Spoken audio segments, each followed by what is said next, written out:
Welcome to తేజ7 నమస్తే తెలంగాణ. ఇవాళ వార్తలు చూసుకున్నట్లయితే మూసిని మించి కాంగ్రెస్ కంపు, కూల్చివేతల వ్యతిరేకతను దారి మళ్లించేందుకే డైవర్షన్ పాలిటిక్స్. మూసి డైరెక్షన్ కోసం రేవంత్ రాంగ్ డైరెక్షన్, సభ్యత మార్చే మంత్రి సురేఖ దిగజారుడు భాష, గాంధీ జయంతిన గాంధీ భవన్ వద్ద దుర్మార్గం, రాజకీయ దురుద్దేశంతో సినీ తారలపై బురద, వ్యక్తిగత అంశాలను ప్రస్తావిస్తూ శిలాహరణం, ఎఫ్టీఎల్ను దాటి పోర్ల రాజకీయాల మురుగు, నీళ్ల శుద్ధి తర్వాత ముందు నోళ్ల శుద్ధి జరగాలి. సురేఖ తీరుపై దేశవ్యాప్తంగా విమర్శల విలువ, పలు రాజకీయ సినీ ప్రముఖుల ఖండన. సురేఖ వ్యాఖ్యల అబద్ధం అశబ్దం, మీ విమర్శలకు సినీ ప్రముఖుల జీవితాల్ని వాడొద్దు, తక్షణమే ఆ వ్యాఖ్యలను వెనక్కి తీసుకోవాలని నాగార్జున. మూసీది లుటిఫికేషన్,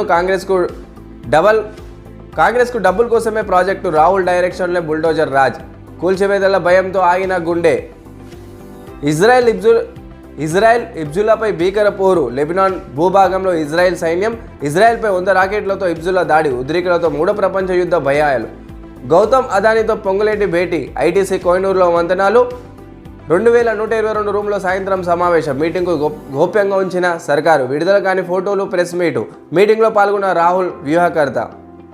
సామాన్యంగా చూసుకున్నట్లయితే మనకు మొదటి పేరులో స్పష్టంగా తెలుస్తుంది బతుకమ్మ ఒక పండుగ యొక్క సంబరాలు తెలంగాణ రాష్ట్ర వ్యాప్తంగా కూడా ఘనంగా జరిగాయి. అదేవిధంగా ఈ హైడ్రా కూల్చివేత విషయంలో సురేఖ గారు కేటీఆర్ గారి మీద విమర్శలు కూడా వేయడం జరిగింది. ఇక్కడ చూసుకున్నట్లయితే స్పష్టంగా మనకు హైడ్రా విషయంలో మళ్లించేందుకే కేటీఆర్ గారు విమర్శలు చేశారని చెప్తున్నారు. ఇక్కడ చూసుకున్నట్లయితే కేటీఆర్ మీద గతంలో కూడా రేవంత్ రెడ్డి గారి ప్రభుత్వము రకుల్ ప్రీత్ సింగ్తోనే కేటీఆర్ గారు లింక్ ఉందని చెప్పడం జరిగింది. ఇప్పుడు మళ్ళా కాంగ్రెస్ ప్రభుత్వంలో ఉన్న కొండ సురేఖ గారు నాగ చైతన్య మరియు సమంత విడిపోవడానికి ముఖ్య కారకుడు కూడా కేటీఆర్ గారు అనే చెప్పడం జరిగింది. దీనికి సంబంధించిన సినీ నటులు ప్రకాష్ రాజ్ గారు, హీరో నాగార్జున గారు, హీరో నాని గారు, నాగ చైతన్య గారు మీ రాజకీయాన్ని సినీ నటుల మీద వేయకూడదని చెప్తున్నారు. చైనా సీసీటీవీలపై కేంద్ర ఆంక్షలు, లెబనాన్ పేజర్ల పేలులో నేపథ్యంలో ఈ నిర్ణయం, సీసీటీవీల డేటా లీక్ అయ్యే ప్రమాదం, ఢిల్లీలో 2000 కోట్ల డ్రగ్స్ పట్టువేత, 500 కిలోల కొకైన్ స్వాధీనం, 4 నిందితులు అరెస్ట్. ఇజ్రాయెల్పై ఇబ్జుల్లా భీకర పోరు, లెబనాన్లో భూభాగంలో ఇజ్రాయెల్ సైన్యం నిలుపరిచేందుకే ఇబ్జుల్లా ప్రయత్నం, 8 మంది ఇజ్రాయెల్ సైనికులు మృత్యు, ఇజ్రాయెల్పై 100 రాకెట్లతో ఇబ్జుల్లా దాడి, లెబనాన్కు మారిన ఐడిఎఫ్ఎల్ బలగాలు, గాజాపై ఇజ్రాయెల్ దాడి, 51 మంది మృత్యు. యుద్ధం మంచిన ప్రపంచం, పశ్చిమేసియా ఉద్రిక్తులతో మూడో ప్రపంచ యుద్ధ భయాలు, ఇజ్రాయెల్పై ప్రత్యేక దాడికి దిగిన ఇరాన్, ప్రతికార్చుతో రగులుతున్న ఇజ్రాయెల్కు అమెరికా నాటో మద్దతు, ఇప్పటికే యుక్రెయిన్తో యుద్ధంలో రష్యా, ఇరాన్కు సైతం మద్దతు ఇచ్చే అవకాశం. సామాన్యంగా ఇక్కడ చూసుకున్నట్లయితే భారతదేశంలో చాలా వరకు కూడా చైనా ఒక సీసీటీవీ కెమెరాలు ఉన్నాయి.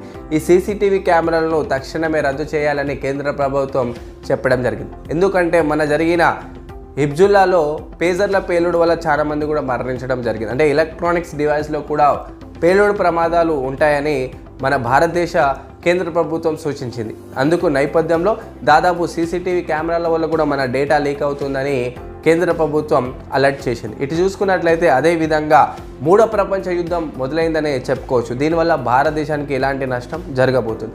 ఇక్కడ చూసుకున్నట్లయితే ఆల్రెడీ యుక్రెయిన్ రష్యా ఒక యుద్ధం మొదలైంది. రెండోది ఇజ్రాయెల్ మరియు హిజ్బుల్లా దేశం మీద భయంకరమైన దాడులు చేస్తుంది. నిన్న జరిగిన ఇరాన్ ఇజ్రాయెల్ మీద ప్రతిదాడి చేసి దాదాపు 51 మంది సైనికుల్ని మరణించేటట్టు చేసింది. అంటే దాదాపు 100 పైన రాకెట్లని ఇజ్రాయెల్ మీద రిటర్న్ గిఫ్ట్ ఇచ్చినట్టే చెప్పవచ్చు. ఇది చూసుకున్నట్లయితే ఈ హిజ్బుల్లా ఇరాన్ దేశాలకు రష్యా మరియు చైనా లాంటి నార్త్ కొరియా దేశాలు మద్దతు ఇస్తున్నారు. ఇటుపక్క ఇజ్రాయెల్ దేశానికి నాటో దేశం మరియు అమెరికా మద్దతు ఇస్తుంది. ఇదే కొనసాగితే ఖచ్చితంగా ప్రపంచ యుద్ధం అయినట్టే అని చెప్పవచ్చు. భారతదేశానికి రోజు రోజుకి ఈ యుద్ధం వల్ల మన రేట్లు పెరిగే అవకాశం మనకు స్పష్టంగా తెలుస్తుంది. ఇక్కడ చూసుకున్నట్లయితే తినే ఆహారము, వస్తువులు, ఎలక్ట్రానిక్ డివైజు, పెట్రోలు, ప్రతి ఒక్క నిత్యావసరాల రేట్లు రాబోయే రోజుల్లో మరిన్ని పెరగవచ్చని నిపుణులు చెప్తున్నారు.